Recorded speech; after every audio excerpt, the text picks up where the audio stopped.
It's every day for a work week. The work week hasn't really been a thing for me for quite a while. I've been primarily a freelance podcast editor for about the last 5 years.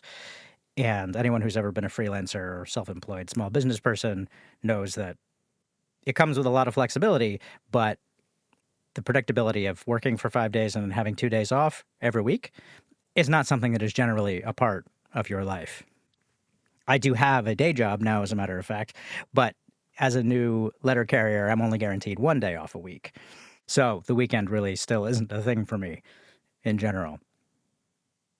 However, I also know that that will change at a certain point because as a mail carrier, I am covered by a union contract, which means eventually I will get 2 days off a week. It usually won't be 2 days in a row, but I know I will get that along with regular wage increases, health benefits, all those kind of things. And in fact, if you are someone who has the luxury of a 5-day work week and a 2-day weekend every week, you can also chalk that up to the blood, sweat, and tears of organized labor, often in the teeth of threats and violence from factory owners, industrial barons, capitalists in general.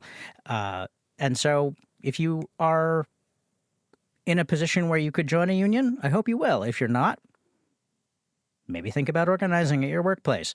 At the very least, think about that the next time somebody spouts off about how unions are useless and corrupt and don't actually benefit anybody. I hope you'll keep in mind that you probably wouldn't have the time to be at the barbecue having this conversation with your conservative uncle if union members in the past hadn't advocated for those sort of things. You would probably still be working 10 to 12 hours a day, 6 to 7 days a week. So that's my soapbox for today. Thanks for being here. I'll talk to you again soon.